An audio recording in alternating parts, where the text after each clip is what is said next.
on, would you fight for Nana Mizuki? Yes. Oh! Would you fight? Yeah. Whoa! But preferably, I'd like her to fight me because she's got some nice muscles. きっと約束だよいつかまた同じ笑顔で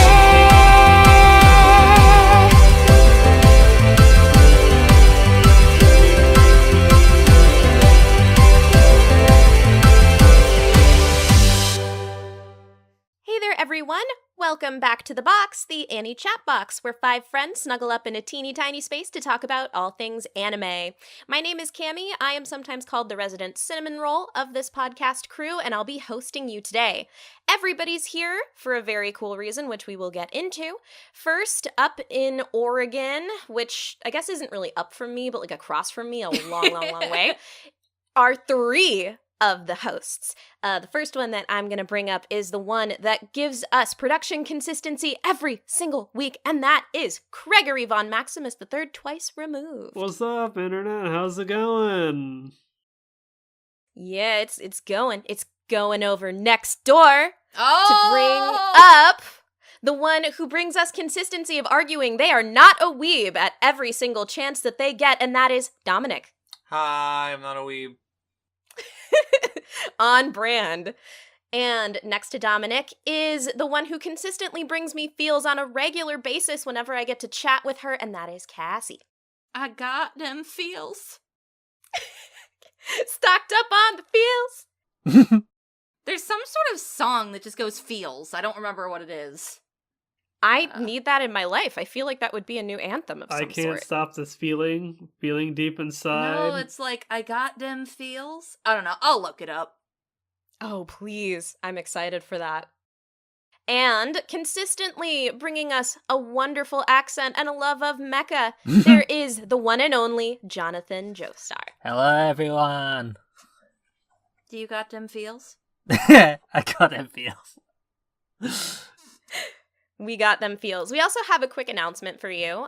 Before we get into our main topic today, I just want to let you all know that there are a couple of anime series that we had up for review that we are going to be nixing from our review schedule for a variety of reasons, primarily because they were added a long time ago, and at this point, they're a bit less relevant. Some hosts maybe just had less interest initially as we went on, and sometimes it was just a logistical reason working with scheduling.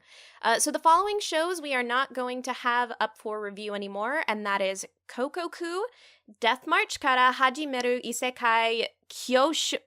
Oh, God. Kyosho Kyoku, Steins Gate Zero, Ginga Eiu Dennetsu Dinoya Teise, which is the Legend of the Galactic Heroes, Megalobox, and Cardcaptor Sakura Clear Card Arc, and Happy Sugar Life. So if you were really looking forward to any of those reviews, we do apologize. We hope you can forgive us as we are doing this to try to keep up a better schedule and just make things work smoother in the future. So thanks for your patience.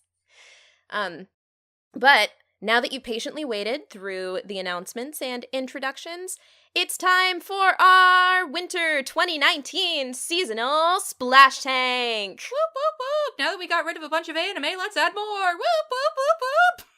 It's kind of a deadly cycle. We need to figure it out. we are going to try from here on forth to not nix any more anime, but we'll see how well that goes. Exactly. There's always the temptation of new anime. You never know what you want to add. Something shows promise, and then it just buries itself in the sand. And then it poops itself. Ooh, extra problems. Cammie got it. Are you just trying to make her laugh with, like, stupid, gross jokes? Wow! I mean, it's not my fault we have a similar sense of humor, right? Maybe... Oh, yes! Oh, Dom, God. this is kindred spirits. Exactly. I have a video to share with you later. Kindred spirits of poop jokes. Poop jokes. If you have never tuned in for one of our seasonal splash tanks, I just want to let you know that this is essentially our impressions episode, where previously each host picked 3 shows from the upcoming season that they wanted to watch 3 or 4 episodes of, and then give an impression on whether it should pass or fail for review. And we like to use swimming or sinking, hence splash tank. And if you tune into our bottle episodes, we just have this nautical theme going on. It kind of happened miraculously. So here we are. And we're going to do this in a round robin style and each talk about 3 shows. And starting us off, I believe, is John. What do you have for us first? So up first, I am going to be talking about Mahou Shoujo Toshuken Asuka, or Magical Girl Spec-Ops Asuka. It's produced by Linden Films. Or the studio is Linden Films, who have done Koito Uso, Hanibado, and Boarding School Juliet.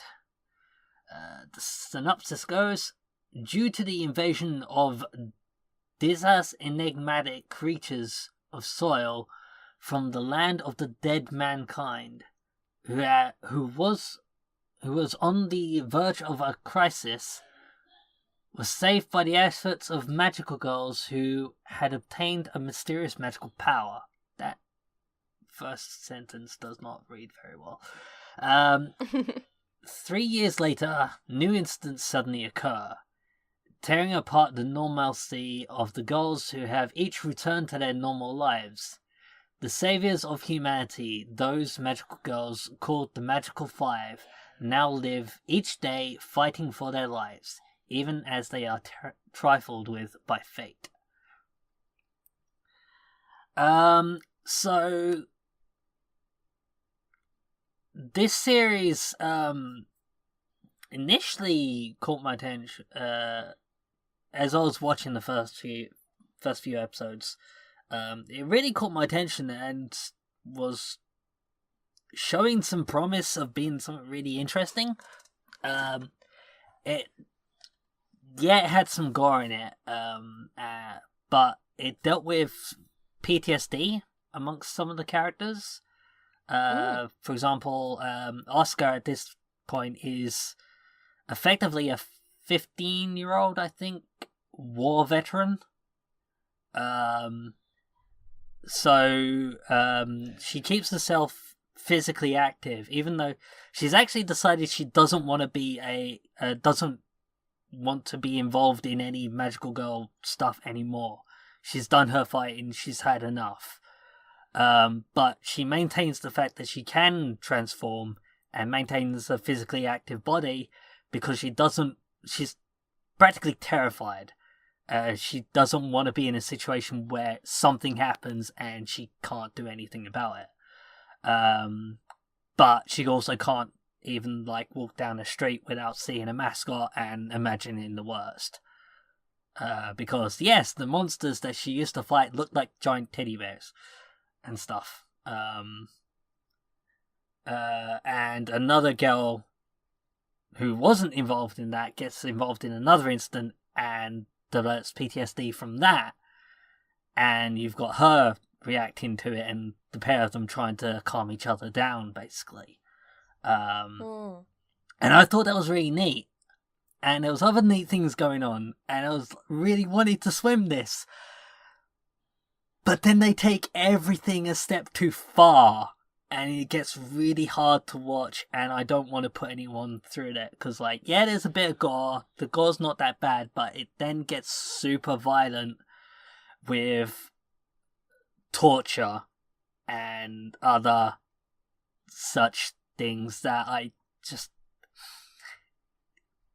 they didn't need to show it as vividly on screen and in detail as they did, and it just makes it way too hard to watch that I can't make anyone else watch this with me. I'm probably not going to finish it myself, so unfortunately I'm gonna have to sink it for those reasons. Okay. So yeah, that was gonna be my next question, was just if you were gonna continue it or not. But I think a fair lot of us kind of saw what ended up happening, and I think we're all pretty okay with that choice. Yeah, like it's just a bit frustrating because it had good things going, and then it just takes things too far, and just yeah. I've listened to a few other podcasts recently, a few that Cammie has introduced me to, and a few of them did impressions on this show as well. And the funny thing is that across the board, it seems to be like a lot of people's like guilty pleasure show of the season, where it's That's a good point. this show is really trashy and really gross and not very well written, but I like it anyway because I do and I like trash. So I guess if it's your brand of trash, it might be worth checking out, even if we're not ourselves going to check it out. Though I do have one more question for you, John. What does it sink into? Oh yeah. Oh, good question. I didn't think about that. We haven't done one of these in a while. I'll sink it into a pile of angry teddy bears. Ooh, Yikes. I could see that being really horrifying, actually. Yeah. Oh, Lord. Okay. I mean, I guess it's fitting for a show that very graphically shows torture that it would have kind of a torturous sink. So, Shock. yeah, Kumashock. it works. Oh my god. Oh no! Dom, get us out of here. What is your first impression? My first impression is for Boogiepop that is Wada Wada annoying. Night. Wada Bing Bang? You don't understand. That is an annoying. Boogiepop and others. Go ahead. Go ahead. Anyways, the studio is Studio Madhouse. And the synopsis is as follows from by Mal.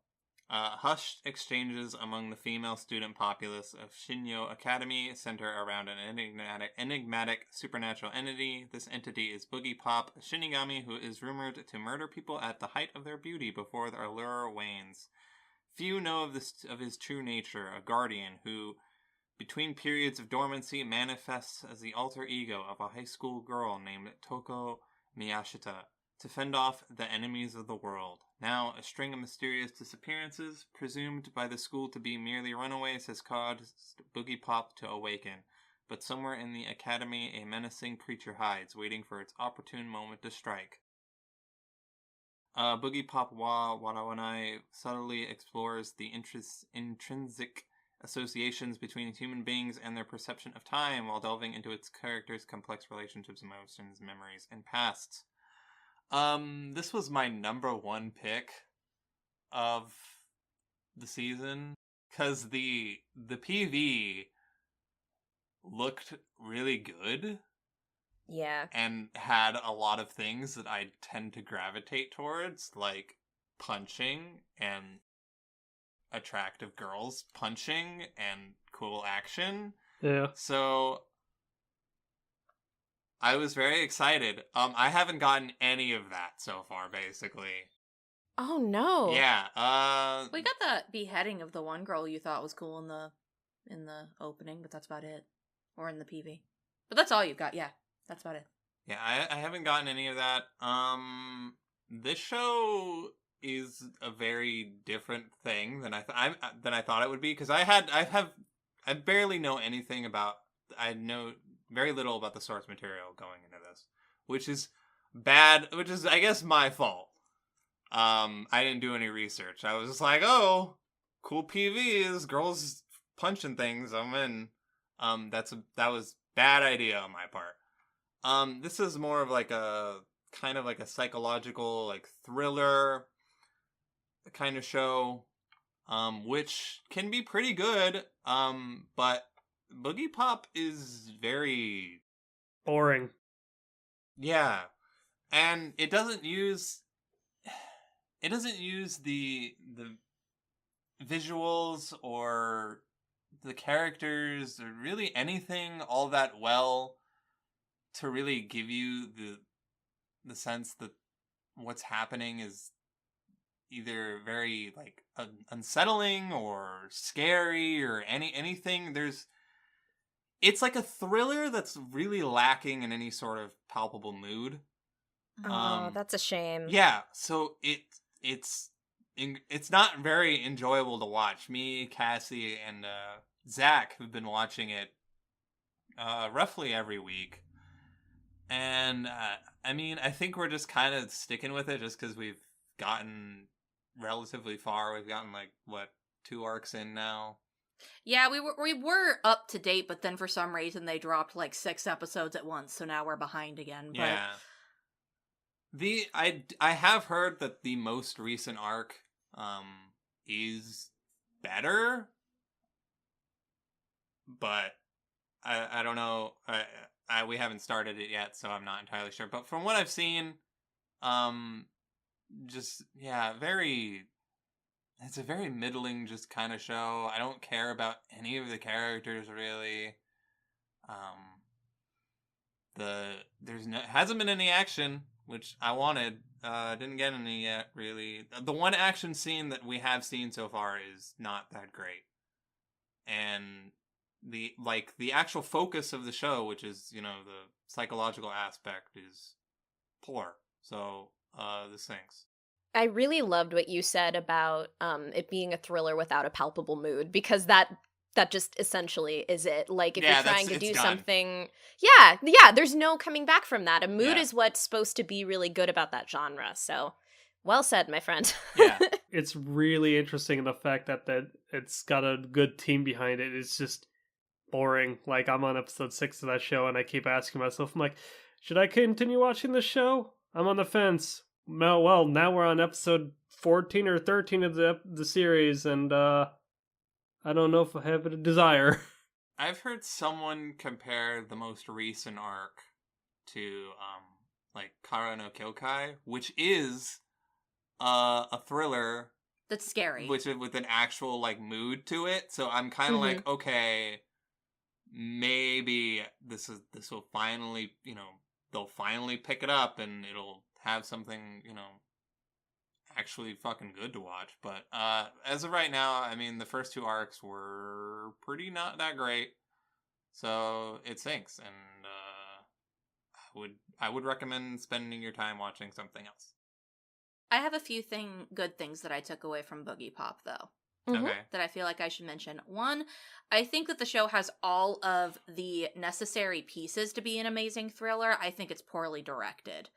Whoever is directing the show does not know how to, like you said, set a mood. Yeah. Because there's creepy shit that happens in this show. Yeah. But there's no impact. One Punch Man director. And the build-up is just not there either. And maybe that's why, One Punch Man, you didn't need to have build-up. Guy just punched somebody in the face. Yeah.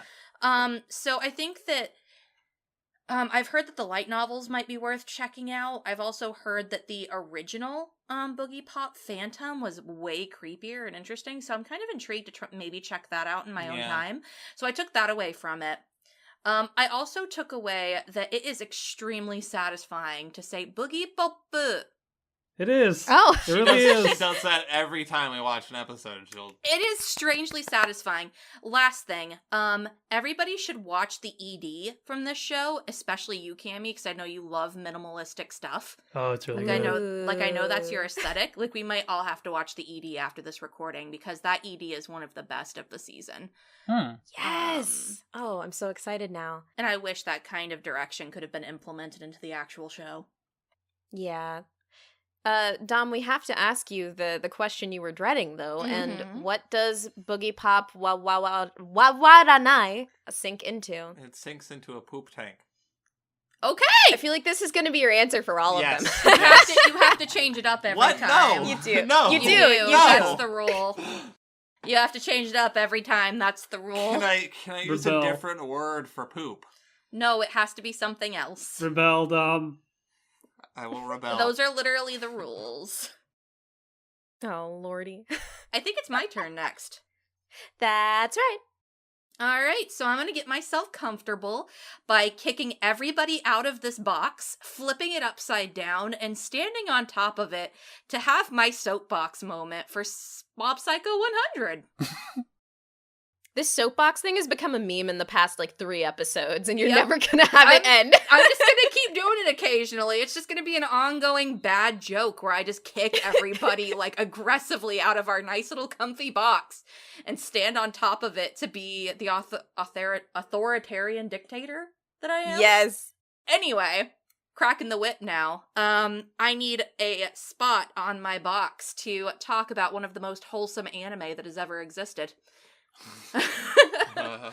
And also one of the most tragic, and also well animated, and also character explorative. Mob Psycho is a lot of things. Let's just start talking about it. So there is no synopsis for season 2, so I'm just gonna go ahead and read the synopsis off of season 1. But before I do that, I did want to go ahead and mention that Studio Bones is the one that worked on this one, which we all know that Studio Bones has never done anything ever. So there's no point in me, giving them any kind of recognition. But no, for real, they worked on things like Soul Eater, Full Metal Alchemist Brotherhood, My Hero Academia, Noragami, the original Mob Psycho, Ouran High School Host Club. Yeah. They've worked on a lot of shit. Oh, they worked on Kekkai Sensen too. Yeah. Well, there you go. See, told you, they haven't worked on shit. Anyway. So, story of Mob Psycho. 8th grader Shigeo Mob Kageyama has tapped into his inner wellspring of psychic prowess at a young age. But the power quickly proves to be a liability when he realizes the potential danger in his skills. Choosing to suppress his power, Mob's only present use for his ability is to impress his longtime crush, Tsubomi, who soon grows bored of the same tricks. In order to effectuate control on his skills, Mob enlists himself under the wing of Arataka Reagan, Dominic's favorite character. Yeah. A con artist claiming to be a psychic who exploits Mob's powers for pocket change. Yeah. Love that guy. Oh my god. What a dynamic character. Now exercising evil spirits on command has become a part of Mob's daily, monotonous life. However, the psychic energy he exerts is barely the tip of the iceberg. If his vast potential and unrestrained emotions run berserk, a cataclysmic event that would render him completely unrecognizable can be triggered. The progression towards Mob's explosion is rising, and attempting to stop it is futile. Okay, so I love this show. She's never gonna stop. And I'm never going to stop. Nope. The rest of this show is going to be me talking about everything that's good about Mob Psycho. Yeah, So this everybody is- can just go home. The next hour is just going to be me Yeah. talking about Mob Psycho. Okay. Joking aside, it's interesting because the barrier to entry with Mob Psycho is honestly, in my opinion, getting over the art style, because I had to. Originally, when I tried to pick up Mob Psycho a few years ago, I was really turned off by how the characters looked. And I thought it was just going to be a dumb comedy. I thought it was going to be, in the ranks of Osamatsu-san and other shows of the like. I'd also checked out One Punch Man at that time as well, and I just was not feeling it, and I was just like, I don't need another bombastic show that's half comedy, half people punching people in the face. That's not what I need right now. So I dismissed it. And oh, what a fool I was! Mob Psycho is one of those shows that does have comedy and a strange art style, but it also is beautifully animated. The way they take this art style and make it their own, and make it look and move in ways that I have never seen any other anime do, is just absolutely phenomenal. In the 5th episode alone of this season, I thought they blew their load entirely, and the rest of the season was going to look like garbage. Because it was one of the better animated episodes of anime I've seen, period. And I was like, did they just take the entire budget of their show and put it into the 5th episode? No, they're fine. So it also has a interesting concept where the first season kind of explored everybody around Mob and him trying to suppress his negative emotions because they can make him snap. The second season is more focused on Mob's interpersonal relationship with himself and others, and how he can observe his psychic powers not just from negative points of view but also positive, and how those different kind of things build him as a person, and how he is slowly starting to actually become someone who's not just a background character. And I love this show a whole lot, and it swims. That's it. Can we come back in now? Yeah. I'm putting the box back down. We can all snuggle again. Are you sure? Yeah, I'm just gonna sit here thinking about my precious son and how he deserves so much better. But he has Reagan. Yes. He has Reagan, the best you could possibly get. I mean... He has Dimple, too. Yeah, he's got Dimple. Oh, no. I mean, with friends like that, who needs enemies, right? The mental image I had of just a chibi Cassie triumphantly standing on top of the upside down chat box with all of us just scattered about. We need fan art of that. Yeah, just waiting for me to get off my soapbox. I believe that Mob Psycho is one of the better animes to come out this decade, and everybody should watch it. You're doing a disservice if you don't. Yeah. Mostly not just because of how innovative it is with its animation, which I'm pretty sure they basically just picked their finest animators at Bones and said, hey, you guys like thinking outside the box. You want to work on this weird-ass show? And they are having so much fun. And the weird thing is, Season 1 looked really good. Like, really, really good. And somehow Season 2 is, like, stomping it into the dirt. I don't know how. I love it when that happens. Right? It's kind of like, oh god, when did that happen? I think it happened with, like, Season 2 of My Hero Academia. And, Yeah. And a few other shows. It's that thing when, you know, like, a good studio... Well, that's Bones. That's Bones, too. What the fuck? Anyway, it's like the studio, like, you know, they put a good effort into it, but they want to see if it's, you know, effective and makes money and sells, and Mob Psycho definitely sells, so they probably got 14 million bags of money of people going, just please give us more. And it's definitely doing its job. It's made me cry a couple of times. It's made Dominic cry, even though they don't want to admit it. No, that didn't happen. It's emotionally tantalizing. It makes you think about things, about positive and negative emotions and how you let them affect your life. But it's also just really funny. I would say this season is much more serious than the first season. Mm-hmm. So I feel like Season 1 kind of lulled me into a false sense of security, and then I turned on Episode 1 of Mob Psycho Season 2, and I was, like, about to die crying, not because it was actually sad, but because it was just emotionally just touching me in a place I was not ready, and I felt really uncomfortable, and I need to call the authorities. But, anyway, gonna stop talking about Mob Psycho, because I have been for a while, and we all knew I would. Yeah. Don't worry, I'll make my other impressions faster, but this one swims. I'm going to try and convince everyone to watch it. We'll see how it works. Oh, for sure. Yeah. Well, it comes with, what is it called for classes? When you have to have an Extra elective? credit. No, you have to have an elective before it. What is that called? Prerequisite. A prerequisite. A prereq, Yeah, it comes yeah. with a prereq of a first season. But the first season isn't that long, so that's a plus. And the second season's really damn good, so I'm excited to share this with people. Yay. Yeah, that's awesome. Give me an excuse to get around to actually watching it. Yeah, like I said, I've been meaning to for a while. I feel like I'd heard so many people talking good stuff about it, but for me, it really was nail in the coffin when you watched it, Cassie, and you were like, my son, my feelings, My boy, baby. this show is so good. And then I was like, okay, because I very much love and often relate to Cassie's opinions on these sort of things. So it was like, oh, the deity has spoken. I will get off my butt and watch Mob Psycho 100. Wait, in your world is Cass God? Yeah, I mean, definitely. It's basically the same thing the other way around, so it's fine. Exactly. She's the bronze Exactly. goddess of my life.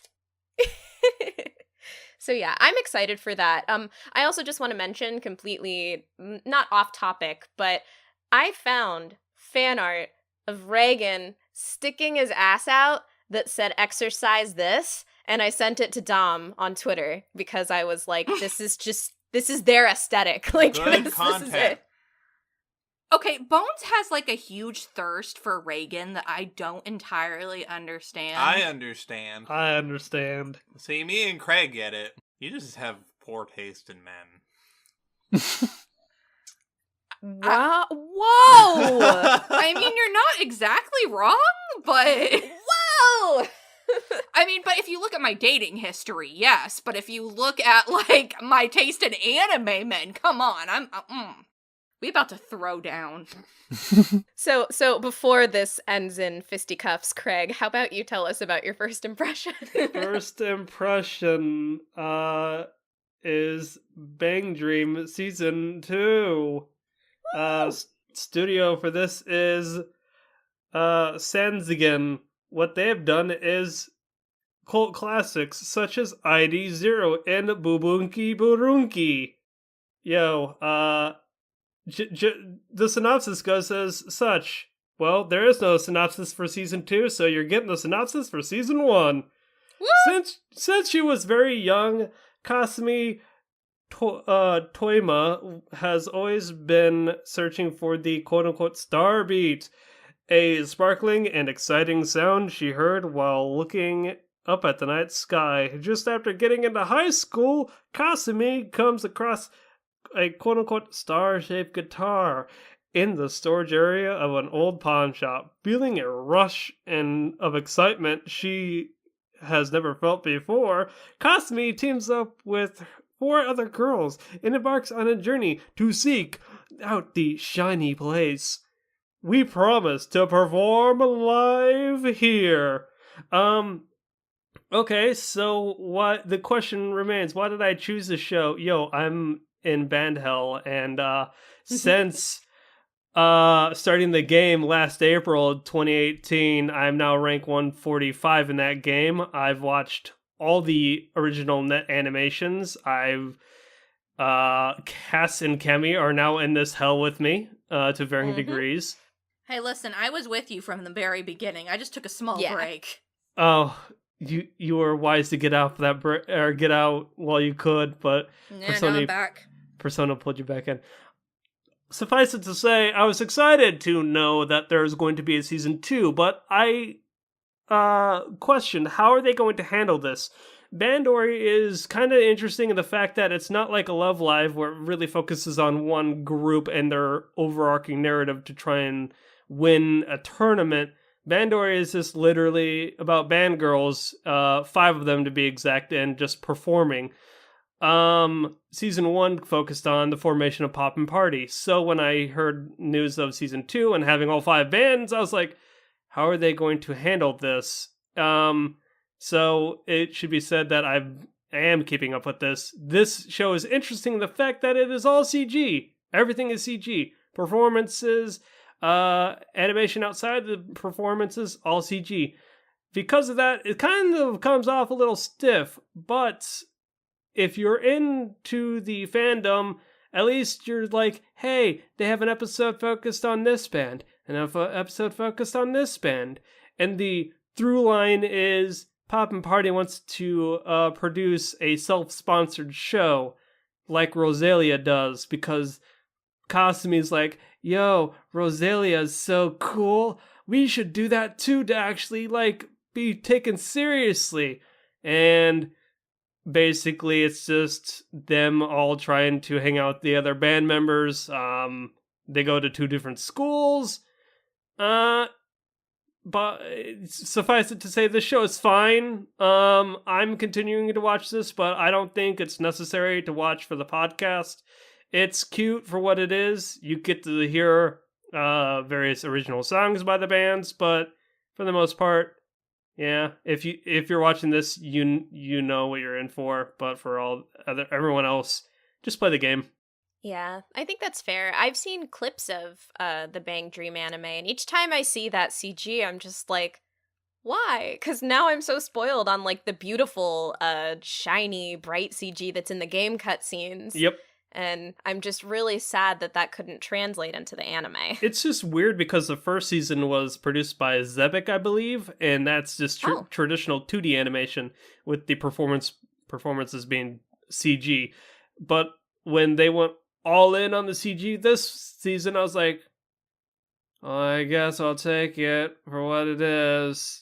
If anything, I'm like, hey, I don't know much about these girls despite playing the game. I'm really in it for the songs and not really the story. Now I'm actually saying, Oh, so that's how the background of Afterglow and Hello Happy World and Rosalia and all these other people that I only know just based on high-res JPEGs of different Cashmon value. So it sinks into the fallout and depression of a band splitting up and everyone going their separate ways and partying. Oh no, that sounds like a popped party, not a poppin' party. Yes. Oh no. Oh. That's so sad. I mean, I'm kind of salty that Poppin' Party is most of the 4 stars I get in that game, so... That's everybody who plays that game. So it's just for you. It's justice. Yeah, it's just pure justice. Fuck you, Poppin' Party. Damn. Just kidding. They're alright. They're okay. They're not my favorite band. They're probably the bottom of the tier list for me. Although, I will admit that might be biased from the fact I'm really annoyed that every time I get a 4-star, almost every time it's a fucking Poppin' Party member.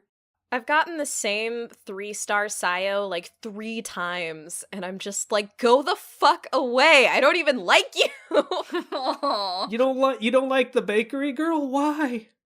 She said Sayo. Wait, not Oh, Saya. Sayo. Yeah, Okay, Sayo. Sayo. Yeah, Yeah, Sayo. Sayo's Yeah, no, the, Sayo's good. Sayo's the bitchy guitar player from Rosalia. Yeah.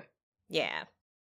But yeah, before we descend into that, I will start to tell you about another thing that I consider pretty sad, and that is domestic nakanojo, or domestic girlfriend. What a title.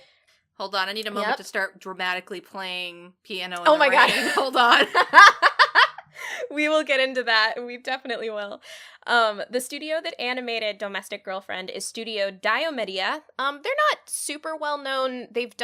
I know they did like Honda-kun, which was like the spin-off manga about the main character from Barakamon. I watched an episode of it. I wasn't a fan of it. And the synopsis goes as such. Natsuo Fuji is in love with his teacher, Hina. Attempting to forget his feelings towards her, Natsuo goes to a mixer with his classmates, and he meets an odd girl named Rui. In a strange turn of events, Rui asks Natsuo to sneak out with her and do her a favor. To his surprise, their destination is Rui's house, and her request is for him to have sex with her. Oh no! To do her! Scandalous. There's no love behind the act. She just wants to learn from the experience. Thinking that it might help him forget about Hina, Natsuo agrees. After this unusual encounter, Natsuo now faces a new problem. With his father remarrying, he ends up with a new pair of stepsisters, and he soon finds out his new siblings are none other than Hina and Rui. Now living with both the teacher he loves and the girl that he fucked, Natsuo finds himself in an unexpected love triangle as he climbs ever closer to adulthood.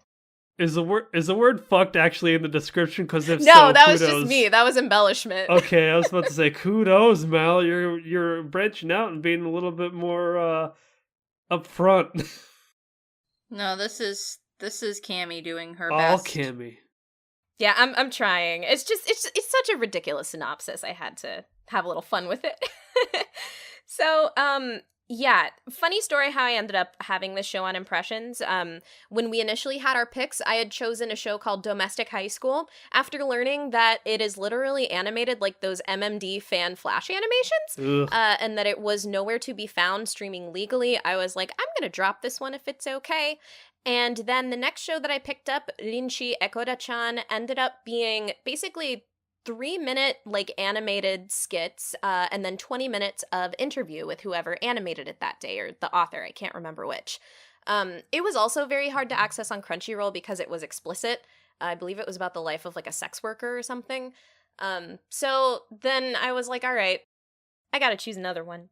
And I talked to our friend Suki, and I was deciding between a show that she was watching, and then I was like, but here's the plot of Domestic Nakanojo, and here's its opening, which is kind of a banger of an opening, and it has, as Cassie can tell you, ridiculous visuals in it, including a woman playing piano in the rain, and she just like arches her back as she hits this note. It's like super intense. She's like air guitaring on this piano in the rain. It's ridiculous. Huh. And it's in black and white for no reason when like everything else is in color. It's great.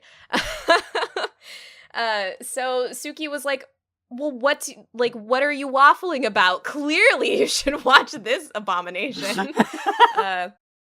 So I did. I watched 3 episodes of Domestic Nakanojo. And honestly, the response of it from a lot of people has actually been rather positive. People admit that it's just a really out there plot, and which it is. But they like the way that the drama is being built and kind of the way that the characters interact, which is pretty cool. A lot of people think it's kind of like a guilty pleasure, but they get really into it. That's awesome. For me, I didn't really feel that way. I found the art design very bland. I feel like a lot of the girls, and there's even more, it kind of shapes up to be a harem is what it looks like in the opening. They all have that Sword Art Online same face syndrome, which is a problem. And like everything is just very generic. The character designs are generic. The artwork is really stiff.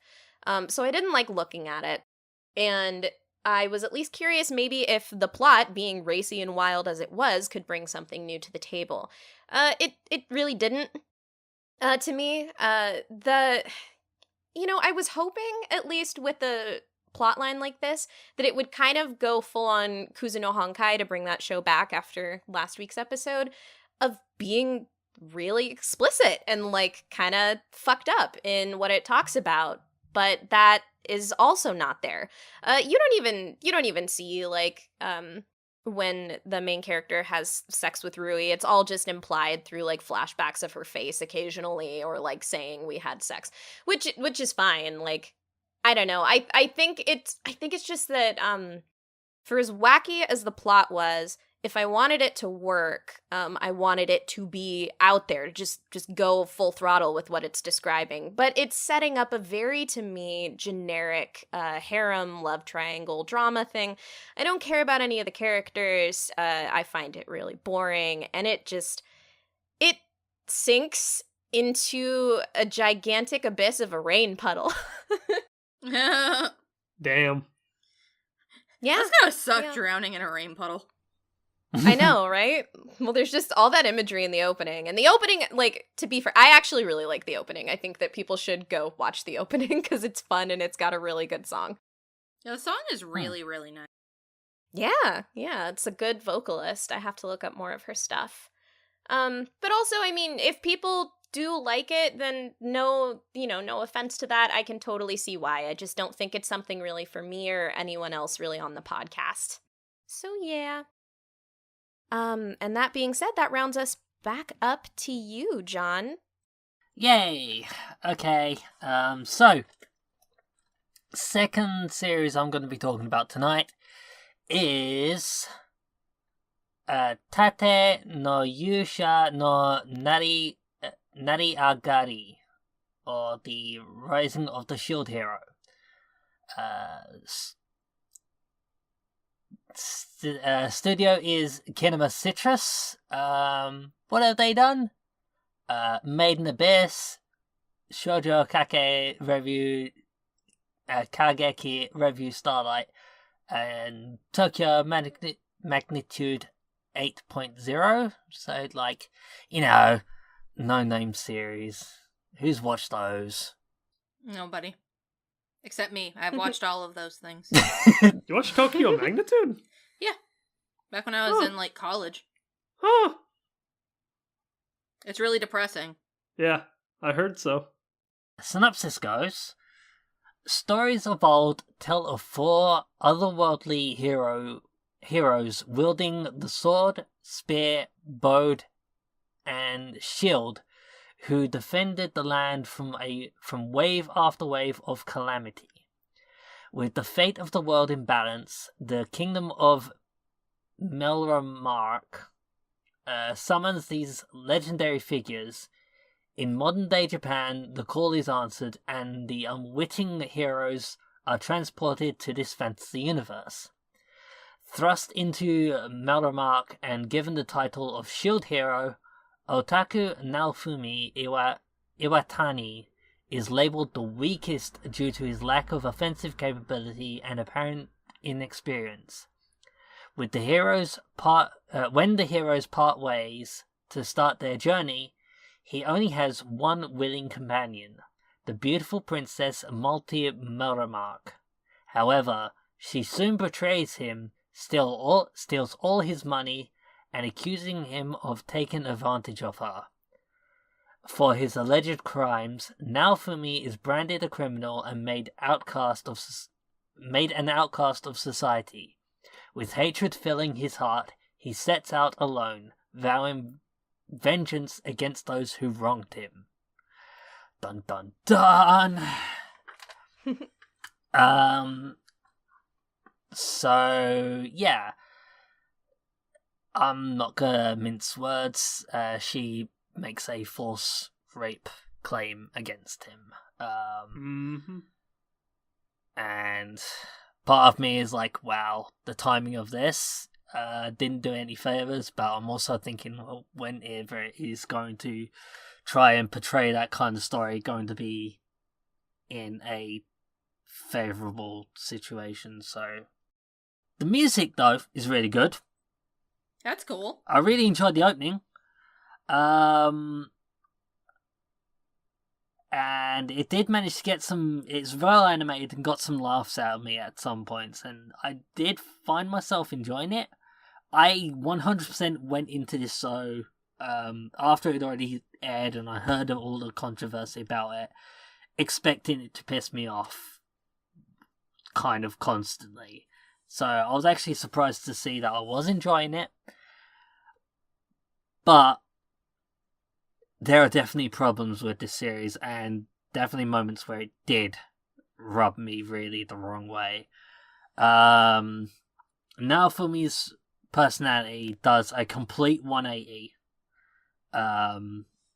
after the first episode. He goes from this really happy-go-lucky, kind of naive guy to someone who just hates everyone and everything.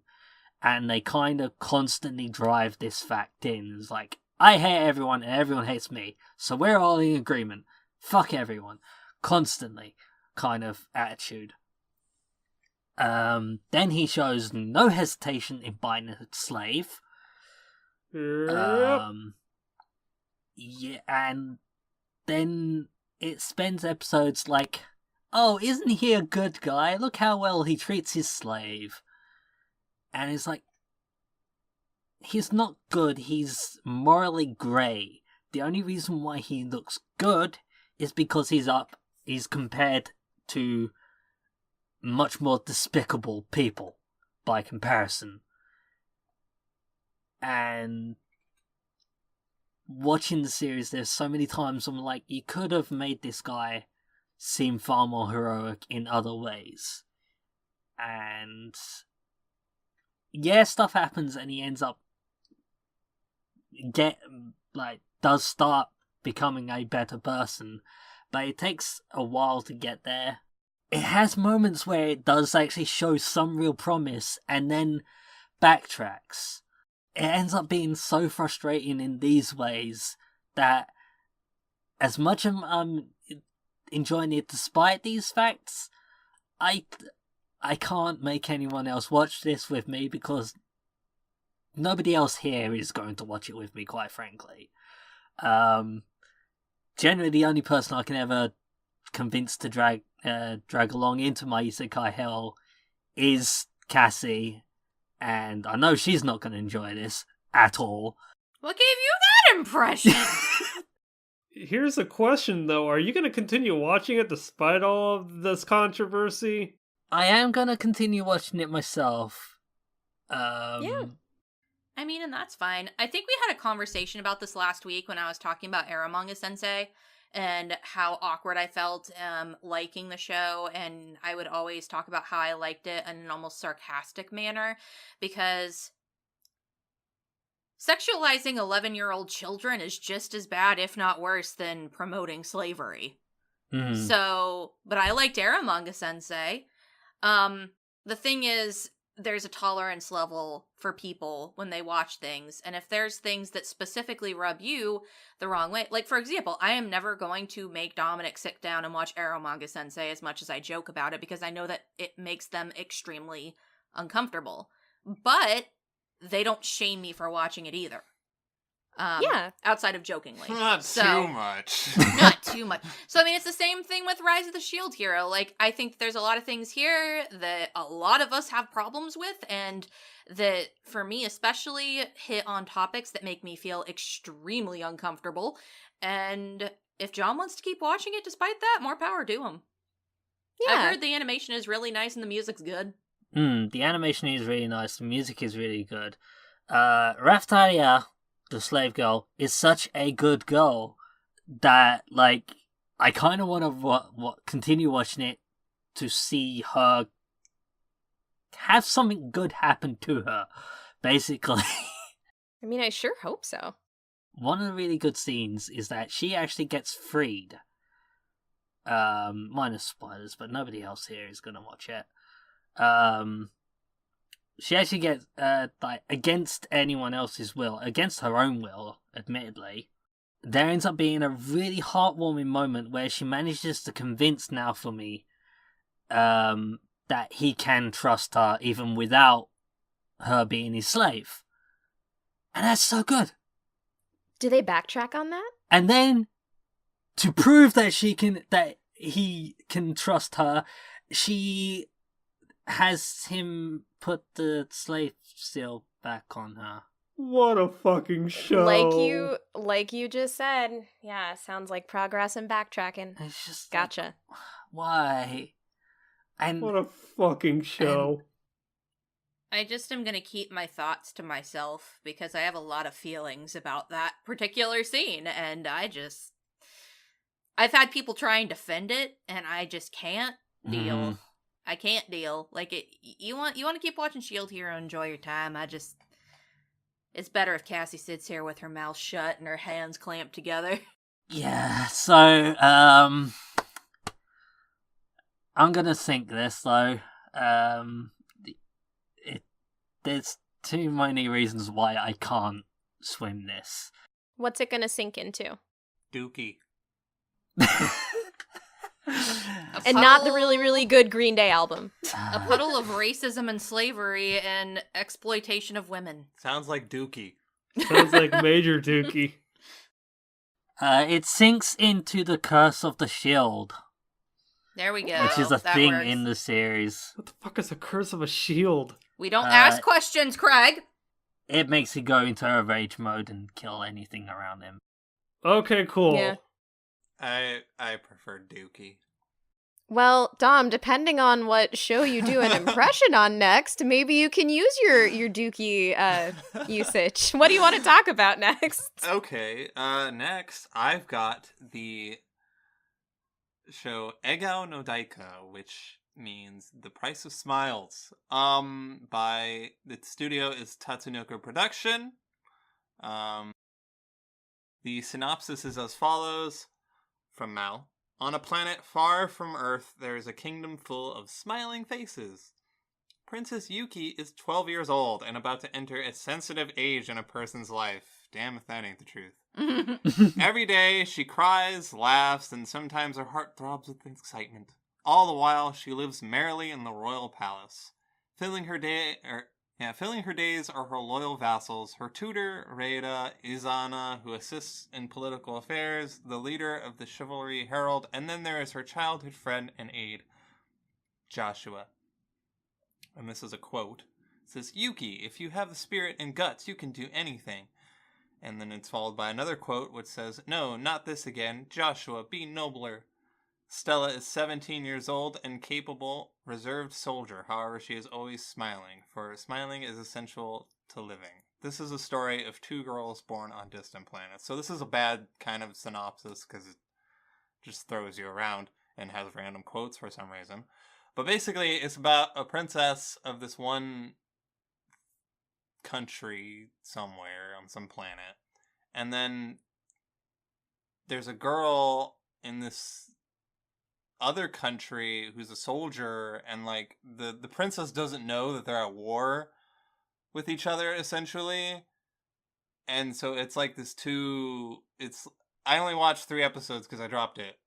Spoilers, this isn't gonna swim. But basically what ends up happening is these two end up coming together, and there's like they become friends or something. That's what the OP like hints at up the ass. But The Price of Smiles never really made me smile because it's incredibly boring. And I think there are some interesting ideas, I guess. And I picked it up just because it was a mech show, and the mech action is not particularly bad. It's all CG, which is unfortunate, but that's to be expected in a mech show nowadays because nobody knows how to draw robots. But yeah, it's very generic. This is so stupid. Can I spoil the death? Yes, please do, because it's hilarious. Okay, it's the first 3 episodes. Okay. So one of the characters that's mentioned in the synopsis is Joshua, and Joshua is like the princess's childhood friend or whatever. Anyways, Joshua dies. But the way they do it is that like he goes into battle or something, and like he gets messed up in his mech or whatever, and then they're like, "Oh, no." And like it kind of like makes you think he's going to die, and then they're like, "Wait, no. He's okay. They got him. They, his teammates got to him, and he's going to be okay." And he's like, he's in his cockpit or whatever, and he's talking and stuff, and you think, "Oh, maybe he'll be fine." And then it immediately jumps to him on his deathbed. What? It's very stupid. Like, it's really dumb.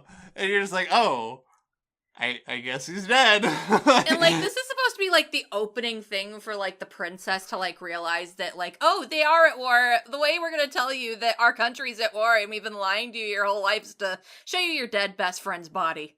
Yeah. War is rough, man.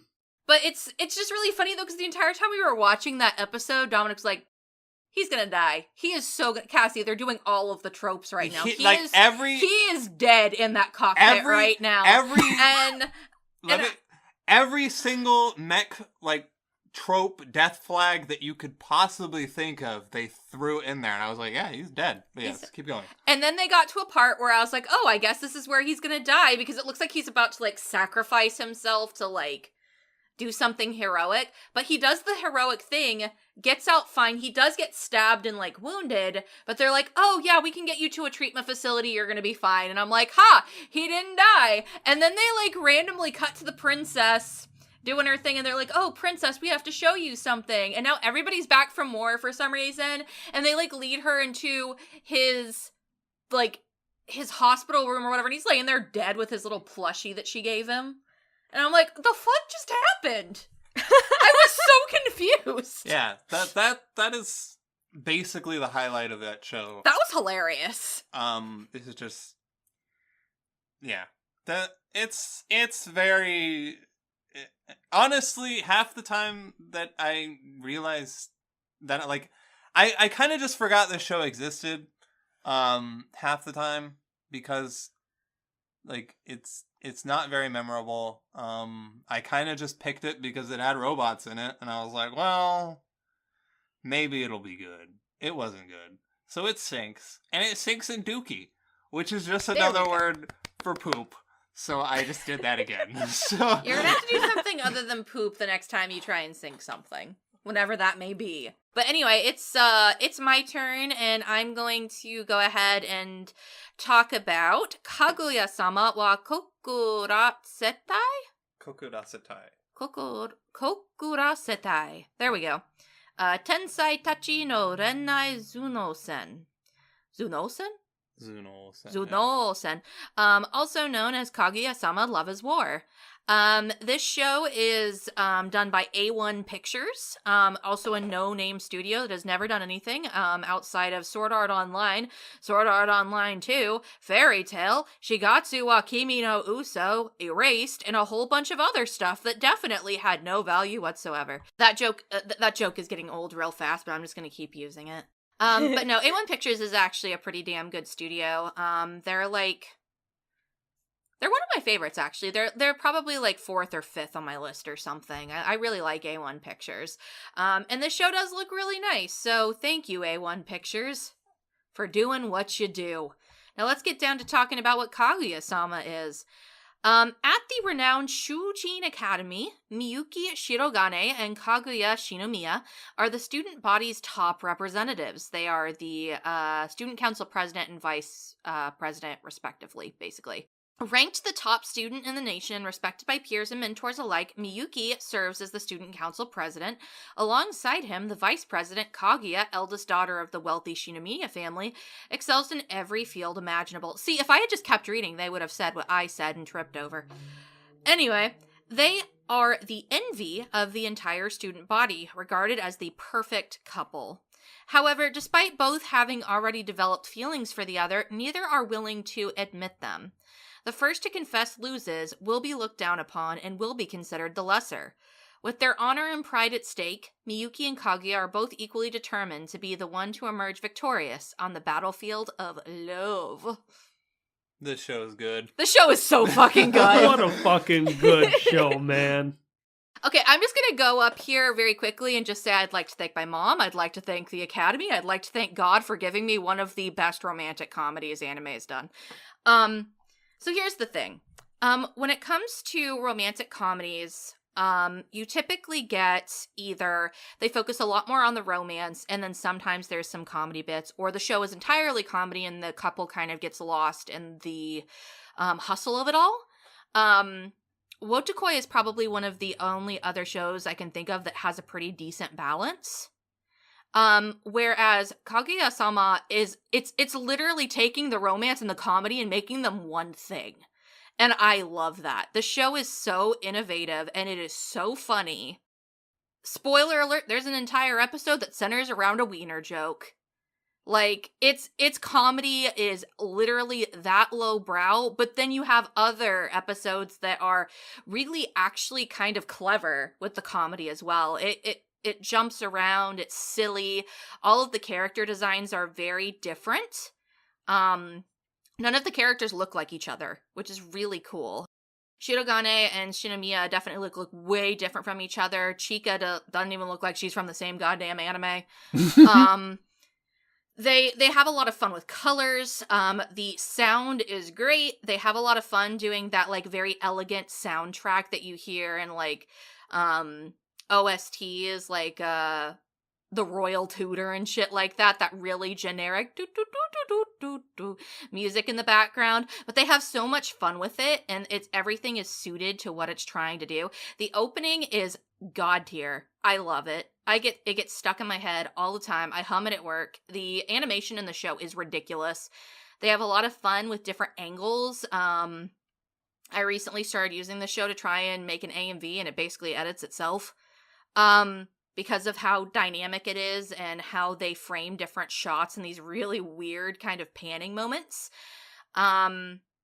Each character also has their own special, unique personality. They're all their own little special little snowflake children, and I love every single one of them. And I want to protect them and make sure that they're okay. This show takes the will they, won't they, and makes it the butt of the joke, and that sounds like it's going to be awful, but it's actually really good. Yeah, honestly, I had doubts about this show when I read the synopsis, because I was like, that sounds like a really just, like, repetitive kind of thing to make a show about. So I was like, it can't be that funny. It is actually that funny. I was actually really surprised at how they turned this basically the premise and, like, really hammered it into the point that it actually is, like, it's concise and it works and it's genuinely funny every single time. I describe this as on Twitter as like high-level Takagi-san, because unlike with that show where it's just, one character consistently one-upping the other, this is like an actual like competition between the two, even with like at the end of each skit it kind of tells you who won and who lost and everything and that sort of thing. And so it's not repetitive at all. It's like actually like legitimately well thought out. It's pretty damn good. I like it a whole lot. What slays me is the performances, because, like, I checked out the first episode just on a whim, and by episode 2, I was laughing. I was actually tearing up laughing about just how Miyuki and Kaguya's just delivery just switches on a dime. Yeah, the voice acting is phenomenal. It is top tier. Miyuki's actor especially, like, fucking slays me. Who is he? Let me go look. Miyuki, he's Makoto Furukawa. What else have you done, bro? Isn't that Aldano? I want to say Zero. I want to say that's Lelouch and Yuta and a lot of other people. Yeah, No, that's not Lelouch. He was in Darling okay. in the Franxx, but not as anybody important. Let's see here. I'm trying to see what else he may have done, but regardless, the guy's really good. There's, like, I think some of the stuff that has made me laugh the most is, like, he'll be, like, completely stoned-faced. Yep. Yeah, And then it'll go into his head and he'll be like, she's so fucking cute! Or... Cute! Or... I just no! got it. He is Saitama in One Punch Man. There we go. Oh, there it is. Perfection. Which, wow. Wow. Oh, God. Also, Kaguya, whoever does Kaguya also is really good. Aoi Koga. She's great as well. Chika is really, really fun. She's such a good... There is literally nothing I dislike about this show so far. I have been keeping up with it. Well, I haven't actually been keeping up with it. I watched it at the beginning of last week because I was like, oh yeah, we're having our seasonal impressions soon. I should probably watch it. And then we sat down like a couple days later and binged everything that there was. And then today I woke up and was like, episode 8's out. We gotta watch this right now. And, Yay. and we did. And I was really happy. The only other thing I'm going to comment on about this and then move on, because I don't want to stay on my soapbox too long. I already did that too much with Mob Psycho, is that it does have an ensemble cast as well, which is always good for a comedy. I pointed out Chika, but there is another character. I believe his name is Ishigami Yu. You are correct. Yep, there he is right there. Okay, so, and he's pretty fun. There's another character they've also introduced who's kind of like Kaguya's, like, butler-ish friend. And I'm hoping they incorporate her a little bit more before the end of the show.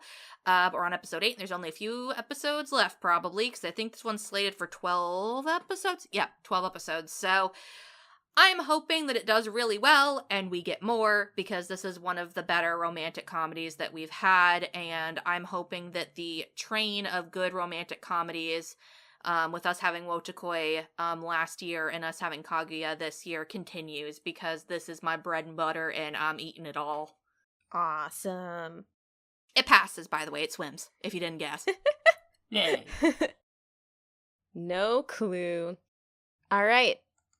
Gregory, what do you have? Second show I have continues a train of shows, kind of, well, my final show isn't in this, but this is also another CG Fest show. Kemurikusa. Studio is Yoruzu. What they've done is Kimono Friends and Tesagure Baku Buka Sumomo. Should be noted that this studio, by the looks of Mal and the properties, is all this guy who made Kimono Friends. He just said, hey, I want to make a bunch of properties, and probably has his own studio and is making shit.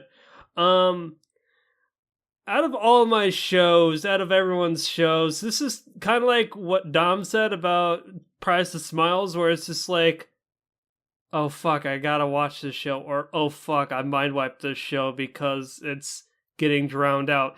And spoiler alert, the show does not pass. The show kind of sinks, in fact, because of this. I watched it just yesterday night, and I've heard okay things about this show. I've heard any Twitter talk about the show and say it's fine. The basic premise, from what I gleaned and could find, because again, when we did our impression or bottles episode way back when, there was hardly any information. Spoilers, there's hardly any information still. But according to Kitsu, the synopsis says as such: a story about three sisters struggling to survive in a desolate world surrounded by decaying buildings and red fog. The story revolves around Rin, a girl with an updo. There's also Ritsu, the big sister, who has cat ears and is always calm, and Rina, the innocent, cheerful one dressed in a maid's outfit. Just what is it that the sisters are after in this mysterious world? So, there's a bunch of Rins, and they all have red hair, and they fight bugs. CG bugs, which, by the way, don't really look like bugs. They look like giant monolith statue-looking things. And there's a giant red fog. I remember Cass saying that she did not like the constant red in the Darling in the Franxx first opening, and the second one was all blue, so it was a little easier on the eyes. This is so much red to the point where it kind of hurt my eyes when looking at the fog, surprisingly. I don't know. The basic premise is just these girls fighting bugs, trying to find water on this island. There are 6 islands, and they find a human. And they, throughout the first 3 episodes, they constantly threaten this poor kid. His name's Wakaba, and he's just trying to help, but they don't trust him. And they constantly threaten to kill him, and they say that they're going to throw him in the fog, which is basically acid. And, by the time at the end of the 3rd episode, I was like, okay, I've already seen what I want to see, and there are better apocalyptic shows out there. For better ones, go watch Girls Last Tour. For all intents and purposes, this show sinks. I don't know what else is to it. I looked at Mal and Kitsu reviews, and people are saying it's an isekai. I don't know how that's possible, and again, they're like, it's so mysterious and it gives you the information slow but surely. And I'm like, just go watch Girls Last Tour, guys. I appreciate that plug. So it sinks into the red fog, aka killing you slowly. Yoinks. Okay. I really only heard about that one on the fringe, so I'm just gonna trust your word for it, honestly. All right. I will turn the tables then, and I'm gonna talk to you all about, let's see here. Doukyonin wa Hiza Tokidoki Atama no Ue, or My Roommate is a Cat. My Roommate is a Cat is by Studio Zero G. All I know is that they made Dive, so great first impression. Anyway, the synopsis goes as such. Novelist Subaru Mikazuki, who is shy and not good with other people, and Haru, the cat that has been living a severe stray life. This is a story of them both suddenly living together and describes the happiness of living together from both their points of view. I think that synopsis could use a little bit more of a rewrite. But yeah, it's about a young novelist guy, Subaru. He just lost his parents in a tragic accident. And when he is visiting their graves, he brings, I think it's like fish of some sort as part of like the grave offering. And then out pops a kitty cat that eats all the fish. And he's like, hey, what are you doing? But like somehow he takes the stray cat home.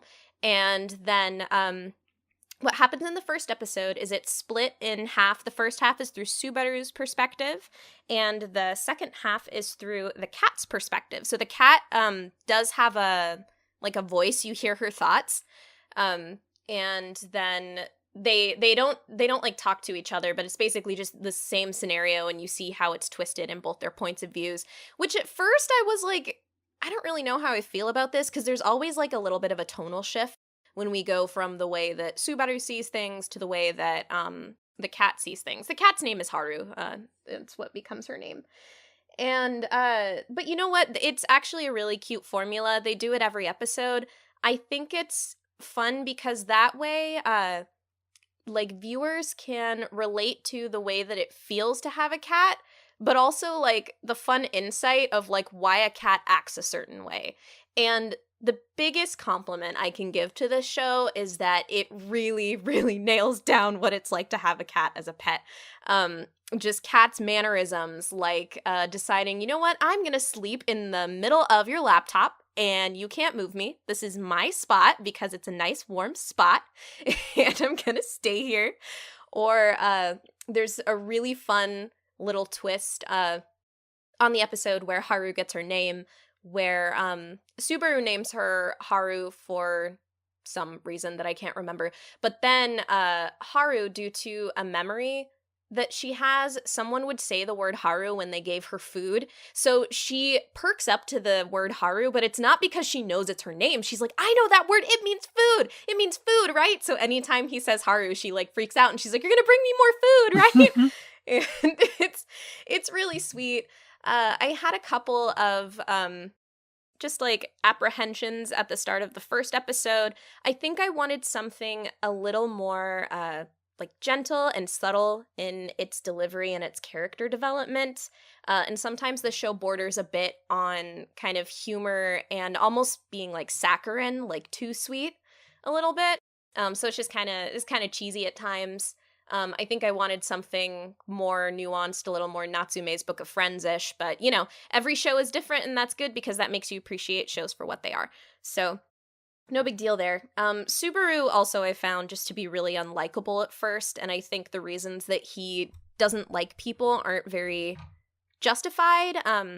But as time goes by, they've done a good job of, first off, giving him development, but also kind of expanding a bit on why he feels the way that he does. And his bond with Haru is really, really sweet to watch. This show's really cute. And also, as all of us have or currently do, own a cat, like, I was like, I have to pass this show. Because I think for anyone that's a cat owner or a cat lover, it's really sweet and, like, something special. And it's worth watching. So it swims. Yay! Yay! I actually had no idea which way this one was gonna go. Same. Oh. Because I was like, yeah. I think Cammy will like it, but will she like it enough to swim it? Because, like, you always seem kind of lukewarm when I talk to you about it. Yeah. So I was like, this could go either way. I am so apprehensive. Is the cat going to drown, or is it going to swim? Don't drown the cat. I'm happy the cat can swim. Yes, the cat can swim. It's pretty great. I think on episodes 1 and 2, I was lukewarm. Episode 3 did a really good job of showing what is very strong about the show. And yeah, and then actually I even watched a couple more after that. And it's a very fun, cutesy show. And I'm excited to have it in our rotation because there's a lot of dark stuff this season. Yeah, no kidding. Yeah, so you know what? If you need a like cat in a little detective suit, like pretending he's a villain and he's gonna steal all the tuna, that's okay. You know, you can have that. Alrighty. Oh my gosh, you guys, we're on round 3. Nice. We did it. Yeah. And I'm so excited about the next show John's talking about, so please go for it. Yeah, speaking of darker series, I am talking about Dororo. That is the title. There's no English translation because it is the name of one of the characters. It's by Tezuka Productions and MAPPA. Tezuka Productions are behind Astro Boy and Blackjack 21, as well as the other entries in those properties. And MAPPA are behind Yuri on Ice and Zombieland Saga. Pardon me. So, the synopsis goes, a samurai lord has bartered away his newborn son's organs to 48 demons in exchange for dominance on the battlefield. Yet the abandoned infant survives thanks to a medicine man who equips him with primitive prosthetics, lethal ones, with which the wronged son will use to hunt down the multitude of demons to reclaim his body, one piece at a time, before confronting his father. On his journeys, the young hero encounters an orphan who claims to be the greatest thief in Japan. So Dororo is actually the name of the thief that joins the main character, whose name I am randomly blanking on. It's Hyakimaru! Hyakimaru! Yeah, that's it. How did I forget? And now I'm going to proceed to try not to gush about this series. Okay, but John, get on the soapbox to talk about Sword Arm Sun. Sword Arm Sun. This series is so good. Just straight away, the intro opening is fucking bopping. And I don't use that word much, but just I don't know how else to describe it. And then you've got other music going on throughout the episode, so which is like sets the mood and tone of the scene.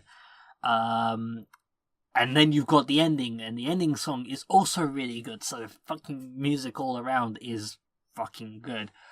There is mild gore, I would say. Yeah, I mean, it's funny. That's what I was really worried about. And I think Cassie as well. I think we were both apprehensive about the gore given the plot synopsis and some of the trailer. But like for me, even as someone who really is uncomfortable with gore, I think for the most part, it is rather tasteful. I think there was one scene when I was watching it with Get, and then I was like, the gore's been tasteful so far. And then a dude got his ear cut off, and I had to look away. So, I mean... Yeah, that happens. I think that it's scattered enough. For the most part, it's tasteful, and it's not something that keeps me away from the show. So for anybody that's worried about the gore, I think it's fine. Yeah. I still think it's something needs to be mentioned, that it's there, but don't worry too much about it. The only gore I've seen, and to be fair, it did creep me out a little bit, but it was just because another Annie-tuber I watch was talking about the show. It showed, what the baby looked like when it was born. Yeah. And that kind of grossed me out. But I haven't seen anything past that, and I kind of was expecting for that to happen, but it is a little bit terrifying to see a baby look like that. So be aware that there is some baby body horror. But other than that... Baby body horror. Baby body horror. But other than that... Yeah, that's true. Thankfully, I think there's only 2 or 3 scenes where you actually see Hyakimaru as baby. Baby Maru. Baby Maru. And then there's a scene towards the end of episode 1 where he regrows his skin. Yeah. And after that, it's for the most part pretty tame until a few episodes later where there's a flashback, and then where it actually focuses on the medicine man in question.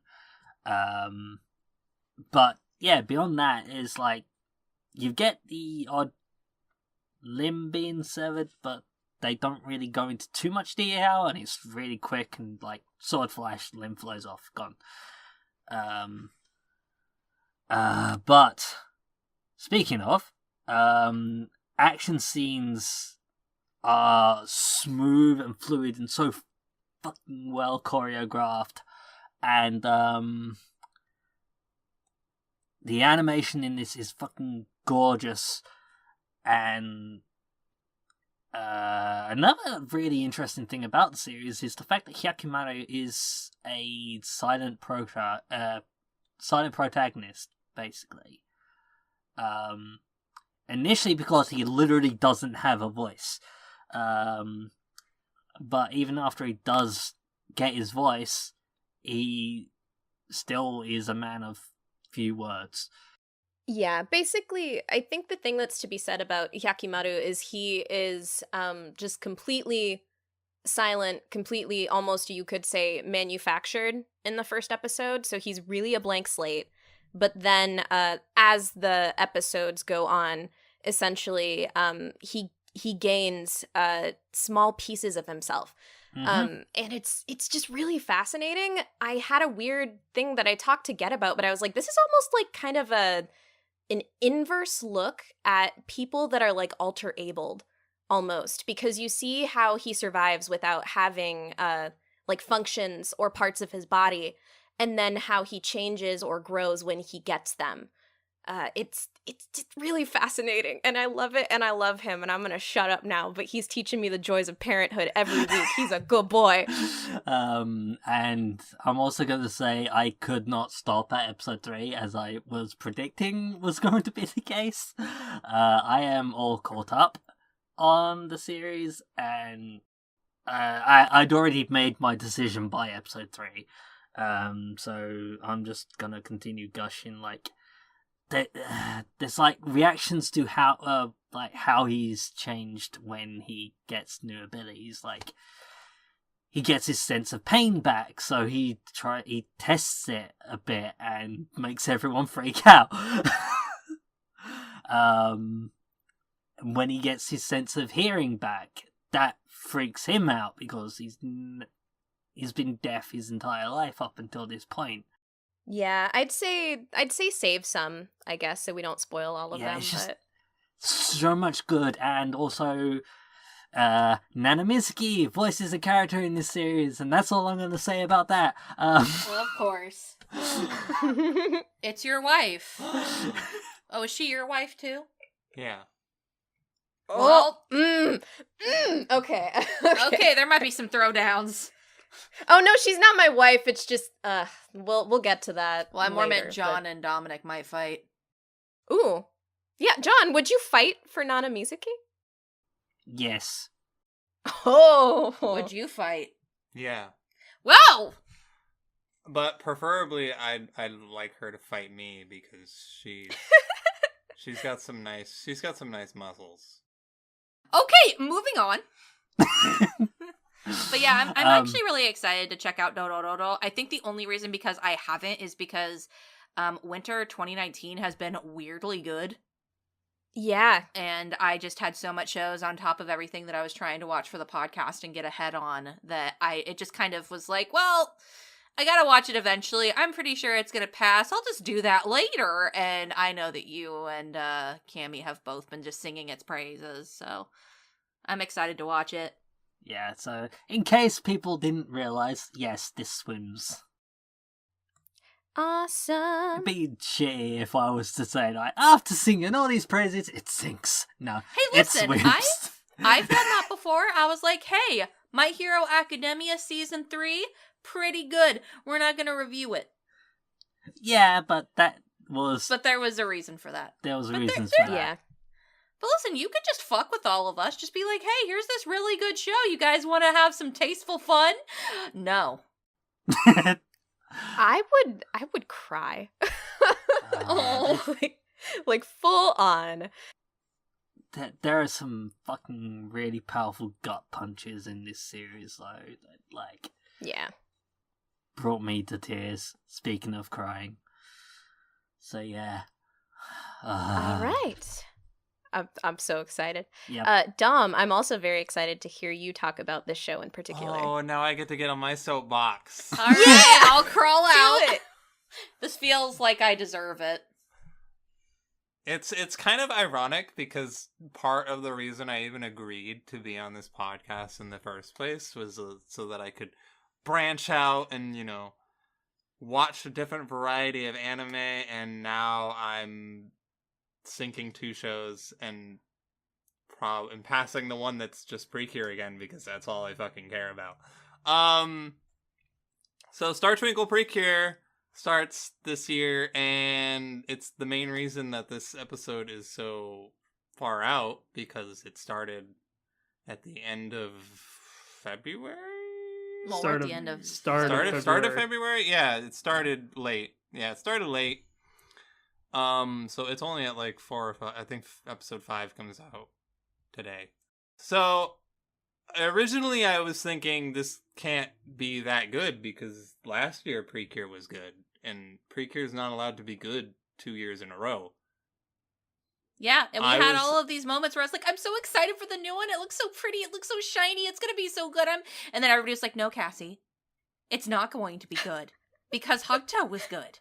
You cannot have hopes and dreams. Precure doesn't let you do that. You don't understand. You haven't been here that long. This is Cass, you really need to watch the backlog of Precure in order to I will I will understand. eventually, but I was just so excited, and everybody like wanted to piss on my parade, This and is now this is an anomaly. All right, I wouldn't get used to this. Next year Precure will be bad. But for now, the studio's Toei Animation, like it is every single year. As synopsis is as follows: the story begins when the protagonist Hikaru meets aliens Lala, Prince, and Fua while watching the night sky. She learns of the Star Palace, where 12 star princesses of the constellations kept the balance of the universe until they were attacked. Lala is searching for the legendary Precure warriors to help find the 12 scattered Princess Star Color pens and revive the princesses. When Fua is captured by an enemy, Hikaru, who wishes to save Fua, and a star-color pendant and a star-color pen appear to allow her to transform into Cure Star. From then on, she works to collect the pens and raise Fua, who is key to reviving the princesses. So, this Precure's like theme is like all about space and like Imagination! yeah, and like drawing your imagination or whatever. Really, really inspiring, uplifting stuff for kids. But it like fully commits to the theme, which is great because it has a good theme, and there's aliens and there's all the enemies all ride around and really like stereotypical UFOs, and it's stupid and cool, and the little henchmen that they all have use like little like laser guns that look like something out of like a 60s sci-fi movie or something, and they make the little bloopy sounds, and it's just good. And one of the girls is an alien, and she's got these little antennas, and she's adorable, and she's my daughter, and I love her. And and then there's the ED, which is like really, really catchy and wonderful, and I love everything about it. And the one interesting thing this show does is instead, like every single Precure up until this one has done like typical monster of the week. Like the enemies show up, they turn someone into a monster, and then the Precure have to fight it. So far, this show hasn't done that. Instead, they just have like fights with the enemy general and like a bunch of henchmen. It's a little bit more like in some cases like some Power Rangers fights or something like that. Yeah, or Combinator. Yeah, it's just really interesting because that has literally never ever happened before, like this much with Precure. There's almost always a monster of the week, and there hasn't been one at all so far, which I find really interesting. Also, one of the Precures is half Hispanic, which, as someone who is also half Hispanic, I find that awesome, and it's cool. Yeah. Yes. Again, that has also never happened in Precure before. Yeah, this show rocks, and I love every moment of it, and it fucking swims through the vastness of space. Yeah. You actually don't have to come up with a swim one, but I love that. I did it because I love fucking it. could. No, I just love that you did that. That's so nice. Twinkle, twinkle, pretty girl. They sing when they transform. Oh yeah, It's they catchy. sing. They sing when they transform, which is cool. They all have pretty voices too. Like it's so good. Fun fact, Lala is the voice of Chika Fujiwara and Kaguya-sama. Well, there you go. That's why she's good. They're both very good. Yeah. All of the girls are very good in Star Twinkle, and I'm just happy that last season I was pulled into Precure, and then this season Cammy is. Every year there's a new... Yeah, I was... Honestly, like, even if this show wasn't that good, I was still gonna pass it anyways, because I knew that I was gonna watch it. I knew Craig was gonna watch it, because he's also trash like me. And for some reason, Cassie was determined to watch it no matter what. So I was like, all right, that's 3 people who are for sure going to watch it. I might as well just pass it. And now Cammy's along for the ride, too. So it's just, Yeah. Might as well just pass it.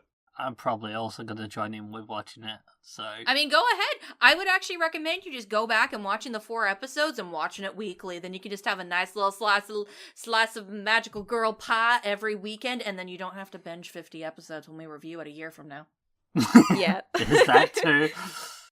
It's good. It's really good. And it does a lot of stuff that, like, just is personally my aesthetic. The space theme, the singing while transforming, and also just the fact they transform with pens just makes me, like, flashback to early Sailor Moon days. Yeah, exactly. And I just get so nostalgic with this new show, which sounds so weird to say. But I don't know if they're purposely referencing Sailor Moon or not, but it feels like it, and it feels so nice, and I like it. Same company, so Yeah. maybe. Maybe It's real fun. it's a lot of fun. I'm having fun. I can't wait to watch this week's episode. Me too. What did I say? Me that? new. Me new. What, Me that new, was... me new. I Sounds can't- like a noise that a mascot character in probably. anime would Or a make. Pokemon too. would make. Me too. Me new. All right. Well, I think we've still got more cute, colorful girls on the docket. Isn't that right, Cassie? Oh yes, so I've got my last show, which is Endro. Look at that rhyming. My last show, it is Endro. And the best thing about Endro is, or Endro, or however you want to pronounce it, is that its title literally includes a squiggly mark and an exclamation point, and that is how I type, and that's why this show passes. Just kidding. So, this show is really colorful and really pretty, and that's because it is done by Studio Gokumi, which also did Soraizure Children, which was also colorful and super cute. They also apparently did some work on Yuki Yuna wa Yuusha de Aru, which also looks pretty and colorful. The show is, they also worked on Toji no Miko. That trash show that John liked. Yeah. Oh, wow. No, that's how he described it to us. He was like, this is my brand of trash. Yep. I wasn't saying that to be mean. I'm saying it because that's literally how he advertised. It sounded like a direct attack for him. It was not, I promise. Apparently they also worked on Tonari no Kyuketsuki-san, which is, I think, the vampire that lives in my neighborhood, I think. Yeah. Which we will be watching as a Patreon reward for somebody in the near future. So I'm looking forward to those pretty colors, because if there's one thing that they do right, holy shit, they also did Koe de Oshigoto. Oh, no. Doesn't that bring back memories? I'm sorry, what? No. Oh. Sorry, I was just scrolling and saw it. So Koe de Oshigoto is a ecchi comedy show about a girl who becomes an adult, a VA for adult eroge games. Oh, that I one. remember that one. It was one of the first fan dubs I ever did. You fucking would. Yeah. Good times. Anyway, sorry, I just saw that and I had some really weird nostalgia. Anyway, so that's the studio that did this. The synopsis is as follows. Natal Island, a continent with swords and magic in which humans and monsters coexist. The terrible Demon King lives there. In ancient times, the first-generation hero defeated the Demon King. Over the many successive generations since then, the Demon King has been resurrected, and the hero who opposes him has likewise reappeared. Girls attend a school for adventurers in order to defeat the Demon King when he appears again. Though a bit absent-minded, Yuusha has the body of a hero. The holy elf Seila's troubles never end because she's too serious. The cheerful warrior Fai loves to eat. Mei is a quiet otaku magician. As the 4 girls aim to be the hero party, they live relaxed fantasy lives and show no signs of defeating the Demon King no matter how much time passes. So this is a really misleading synopsis because they actually defeat the Demon King in the first 2 minutes of the show. Oh. They defeat the Demon King, and then what happens is the spell that they used sends everybody back in time to when they were still in their adventurer school days, which were not probably that long ago because they look exactly the same, but the Demon Lord is turned into their new teacher that's a lolly demon. But Okay. she's the Demon Lord. That is literally one of the things that kind of annoyed me the most about this show. I actually was kind of into the whole, we put the end of the show at the beginning of the show. They even roll the credits after they beat the Demon King. It's pretty cool.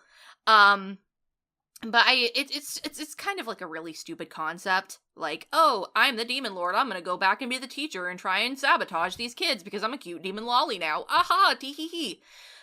And then all the girls have, like, dumb little traits, whereas Yuusha, the main character, who, it's cute because Yuusha, that's not her full name, it's, like, Julia Charletto or something like that, but they call her Yuusha, and, of course, Yuusha means hero, she's the hero party, it's really cute, but she's just really dumb. The purple-haired elf character, Sayla, is just kind of like the mom of the group, the mom friend. Fi is the one that punches things really hard, so Dominic liked her. Yeah. But her whole thing is she just likes lots of food, and then the blue-haired magician, who was probably my favorite character, is just obsessed with cards, and she's just kind of the, like, weird girl of the group who's kind of an otaku, and they're all good friends, and they work together, and it's basically just K-On! If you took all of the K-On! Girls and gave them, like, a sword and a hammer and a wand and put them in a school setting, because every episode is just cute girls doing cute things, but this time they have cute pink swords. The most recent episode was probably the one that I liked the most. It was when they were getting quests, because they're in training at this point because of the rewind. And in the third episode, they keep going to try and get a quest, which are randomly generated, and they keep getting go find a cat. And the first time they do it, and they're really annoyed, but they go back the next day and they get go find a cat again. They're like, well, we can just take some more quests. And then they get find a cat 5 times, and they're really upset. And I'm like, oh, hey, it's like gacha. It's like how gacha works. But eventually they actually get a real quest, but while they're in the process of doing that, they meet a little girl whose cat is missing. So they use their abilities that they learned on their quests about finding cats to find this cat for this little girl in the village, and it's really cute. In a season of anime that was probably worse off, I may have even passed this because it's cute, it's harmless. It really doesn't do anything bad, but at the same time, it doesn't do anything good.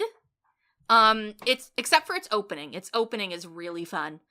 And I do think that the show is very pretty. It looks really cute, but it has no substance. I think Dominic, when we were talking about, compared it to like a store brand sugar cookie.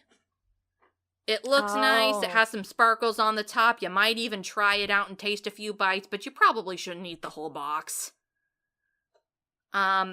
So in a worse season of anime, I may have even passed it just to give us something like a palate cleanser, but we already have that. We've already got My Roommate as a Cat.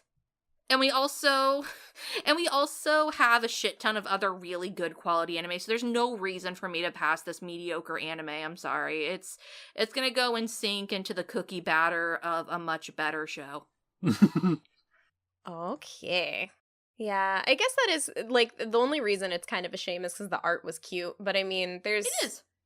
Yeah, there's definitely, like, a brand of I feel like it's probably around the same tier as, like, how I saw Comic Girls, which was, like, yeah, you could watch it, but, like, you could get a taste of it, and that's really all you need. I love Dom's, like, metaphors and wording here. Yeah, I feel like I might even pick Endro up if I ever get ahead on my anime and I just want something as a palate cleanser if I'm watching something super depressing, but otherwise I'll probably never finish this.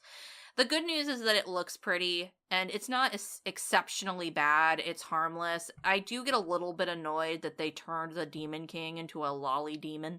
Right, because of course. That annoyed the fuck out of me. A lot, actually. I think I would have even liked the show even more if that character just didn't even exist. But what can you do? What can we do indeed? Craig, what can we do? Try to escape our imprisonment in hell that is the Promised Neverland, aka known as Yakusoku no Neverland. We should probably warn that you're going to spoil the entirety of probably the first episode in us talking about this, and we already did on our picks episode. So maybe skip ahead a few minutes if you don't want to hear anything other than Craig's impression. Yes. Okay, the Studio Cleverworks, what they've done. Lovely gems, such as Persona 5 the animation. And Rascal Does Not Dream of Bunny Girl Senpai. Hey, listen, a lot of people really love that show. I know. And hey, it was nicely animated, if anything. Yeah. So when I heard Cloverworks was going to be working on The Promised Neverland, a property which I hear is really fucking good, I was like, oh no. Because they did such a good job with Persona 5. Yeah. And then, lo and behold, I watched episode 1 of this show. And again, spoilers. This show is about a bunch of kids trying to escape their fucking orphan house. Because, they find out that the mom of the house is selling off the kids to demons for food, essentially, as food. They grade the kids on the quality of the meat based on if I recall correctly, it's like their scores and tests, right? They do testing all the time. Yeah, basically, they do tests every single day, and the kids that are not as smart tend to get shipped out earlier, and then you get shipped out no matter what by the time you're 12. I'm kind of talking about the premise of the show without actually talking about the synopsis. Do you want me to read the synopsis? Because I mean, I think you basically already summarized what the show is. It's about cool. It's a cat and mouse show about kids trying to escape from an orphanage that they previously thought was a place where they could grow up and then eventually go out into the world and live happy lives, and now they're in the exact opposite of it. And they are just trying to escape, and that's the whole show, is them learning what it's like a game of chess but with children. This show creates a good sense of tension. Now, going back to what Dom said about Boogiepop and others, trying to be a mystery thriller show while being boring, this show, on the other hand, creates suspense and makes me get really into it. There's a scene in the first 3 episodes where Emma, the main girl of the show, is looking at a wall, drawings, and actually kind of gets sad because one of the kids gets shipped off, and now knowing the dark truth of it all, starts crying. The mom shows up, deadpan in her eyes. "What's wrong, Emma?" And you're like, holy shit! She has to lie! She has to lie, play the long game, so she can essentially create the illusion that everything's fine, but it's not. This show swims. This show is fun. It's going to be 12 episodes for the first arc, the jailbreak arc, and Cass has read the entirety of this, so she has a probably complete different perspective than me. Yeah, it's fun. Awesome. Yeah, I'm not all the way caught up, though I did recently binge 3 episodes. I think I'm on episode 6 now, and yeah, it is so good. I need to get caught up on it. If there's one thing that some people find kind of hard to really swallow, no pun intended, about getting into the show, and this happened with Dominic as well, is that there are children who are killed. Yep. And these are children, and literally children, not oh, we're 16 years old, anywhere from the ages of newborn to 12-year-olds. Which is what our main characters are, dealing with things that are psychologically damaging and traumatizing. So if that's not your cup of tea, weirdly enough, I'd still recommend checking it out, because that was something that really made Dominic not want to watch the show, but then one of the voice actresses inspired them to give it a shot. The main character, Emma, also is, or the voice actress at least, also does their favorite Aikatsu character, Ichigo. Oh. And so we watched the first episode, and I was like, damn, Ichigo can scream. Yeah, I was like, Ichigo's in this? I guess I'll give it a shot. But, yeah, I'm not good with violence towards kids, because I like kids. But, and part of the reason is I've had, bad experiences, like, I've read, what's it called? Bokurano? Yeah, I've read most, like, Oh. a good large amount of Bokurano, and that made me kind of steer away from anything that seemed remotely unnecessarily violent towards children. This show isn't that bad, isn't nearly as bad. I was just apprehensive for my own personal reasons, but it's really, outside of like one shot in the first episode, it's really not that, like, it's really not gruesome or anything, and there's not a whole lot so far that's made me, like, you know, lean back and go, okay, that was too much. So mostly it's just kids, like, trying to really, like, think about how to get out of their situation. So it's been pretty enjoyable so far for me. Yeah, we got to get back to it eventually. I was like so on top of this, mostly because I've read the manga, but then we just got swept up in so much other anime that we kind of are left behind, but we'll probably get back to it soon. It's not one of those shows you want to kind of just stop and not get back to for a while because you'll forget important things. Very true. Yeah, I noticed that when I went from like 3 and I didn't watch it for like 3 weeks, and then I went back and I was like, oh yeah, I have to. There, a lot went down. Yeah. Yeah. For sure. But yeah, that's awesome. I'm really, really excited about that one. And that might end up being another one that we all are on for review, Possibly. which would be pretty cool. And I think our friend Rin said she might want to guest host on that one too, so Yes. that'll be fun. All right. I am here to talk to y'all about a show in its second season. And that show is Kakegurui. The second season is called Kakegurui XX. Kakegurui XX is animated by Studio Mappa, who also did the first season, and hey, they're also working on Dororo this season. Yep. More on that later, because it definitely plays a part into the impression. As for the synopsis, by day, Hyako Academy is a normal school educating pupils in history, languages, and the like, but at night it turns into a gambling den, educating students in the art of dealing with money and manipulating people. Money is power. Those who come out on top in games stand at the top of the school. Yumeko Jabami, a seemingly naive and beautiful transfer student, is ready to try her hand at Hyako's special curriculum. Unlike the rest, she doesn't play to win, but for the thrill of the gamble, and her borderline insane way of gambling might just bring too many new cards to the table. That was a synopsis for Season 1, because as per my anime list, they don't tend to give a specific synopsis for Season 2s or beyond. So Season 2 of Kakegurui picks up pretty much immediately where Season 1 left off. It is presented in a really weird way where the first episode just throws you in the middle of this match. You have no context. There's like 2 characters you've never seen before. And they go through kind of just the stakes of the game, and every turn very in like very, you know, grave detail, Kakegurui style if you've seen the first episode. But it held no weight because I didn't know where we were, what was going on. It was definitely a whiplash sort of situation. Then in episode 2, you are thrown into what, again, is not indicated to be a flashback, but is a flashback that starts off the new arc, which is essentially that the student council president is there with all of the council members, many of whom were opponents of Yumeko in the first season.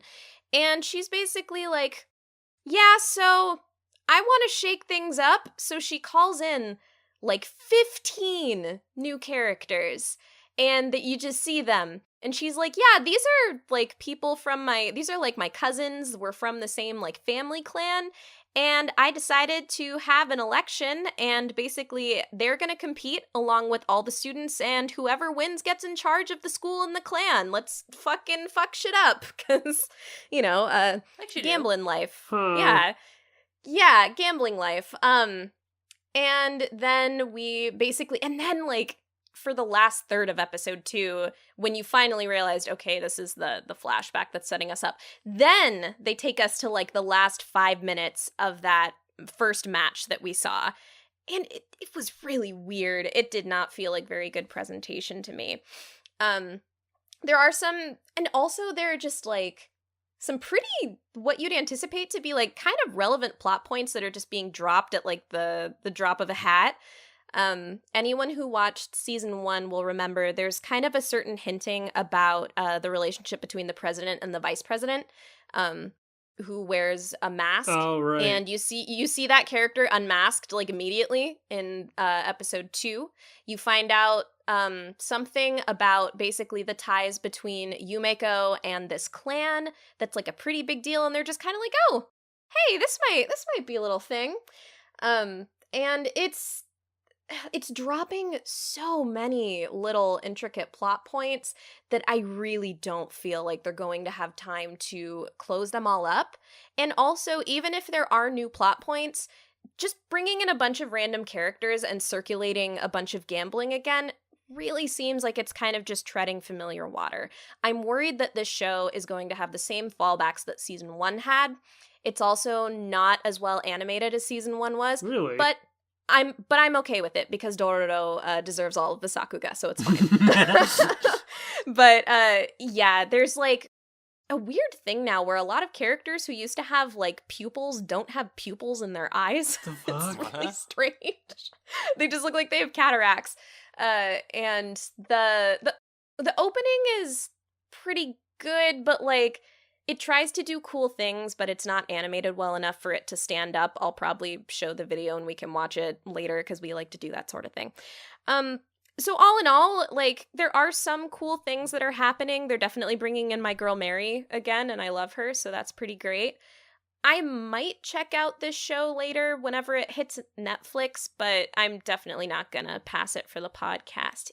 It's gonna sink into a sweaty couch because Ew. these people get really into their games. Oh, You ew. know what? I actually like the opening.